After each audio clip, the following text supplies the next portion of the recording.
The rapid development of Cortex and Steamjack technology in the Iron Kingdoms was an unwanted wake-up call to Iosan Arcanists. That Arcanica was not everything they believed it was, whether in terms of capability, modernity, or application. Not to be outdone by anything so crude as human innovation. The Arcanists, scholars and scientists from houses Shyeel and Vire, most prominently at least, saw the potential for refinement in both the Cortex and the machine which the Cortex would direct. Independently, during the first decade of the 4th century AR, the Elven houses developed and fabricated prototypes for what would be termed myrmidons, a name derived from that of an ancient Iosan insect notable for its armoured carapace.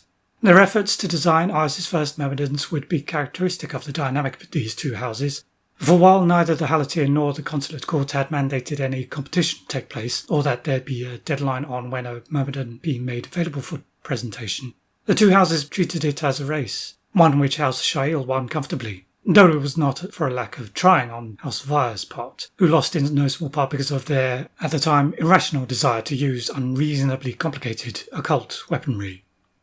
Ironically, while the overall process was not a competition, the senior mage arcanists of House Shyeel explicitly made it a competition for their junior adepti and arcanists. They and their teams were given a lengthy list of requirements for their designs to adhere to, the main details of which were a deadweight not exceeding 5 tons, a ranged weapon whose output could match that of typical mobile field artillery in the armies of the Iron Kingdoms, melee weapons capable of delivering the same damage as its ranged weapon on a per-hit basis, armour capable of withstanding direct hits from the aforementioned, some form of armour redundancy, 2.5 hours of continuous and high-intensity operation in combat conditions, and a sustainable running pace equal to or greater than that of an average elven soldier. As expected, no individual design was even theoretically capable of fulfilling all of these requirements, but several interesting choices and compromises were integrated into a final design. Other ideas were shelved for myrmidons of the future.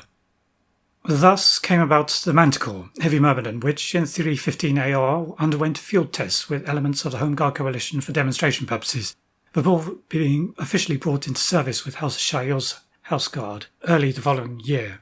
As the Warcaster gift became a known quantity amongst Iosans, other houses quickly commissioned further large-scale construction of the Manticore over the next few years. Naturally, House Vire declined this and hastened their own myrmidon design and prototyping. Powered by 6 clusters of arcane condensers and batteries placed around the torso. Depending on location, the Manticore could be brought from drained batteries to fully charged in less than a quarter of a day of idleness, while also having a low-intensity duration of almost a week, and combat endurance matching the original design requirements.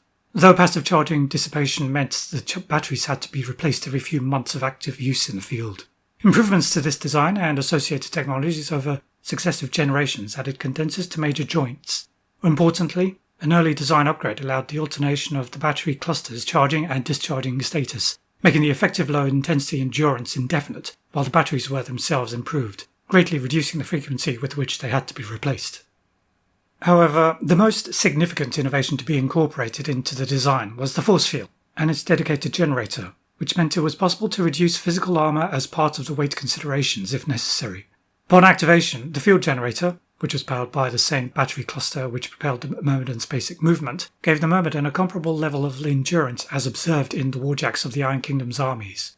The same field generator could be adjusted to focus energy into a beam whose effect was essentially that of a short-ranged artillery piece. For all these advancements, though, the Arcanists of House Shyeel could not reproduce a design with similarly impactful melee weapons.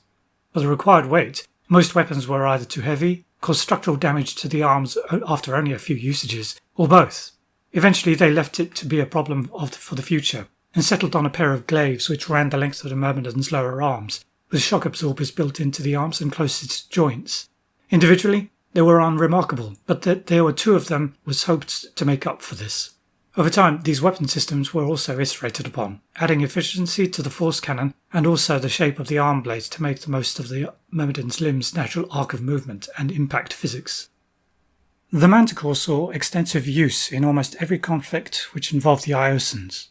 Notable instances were their deployment against Gorshade during the Great War of the Houses, where battle groups under House Soloware warcasters were vital for the defence and recapture of Shyeel.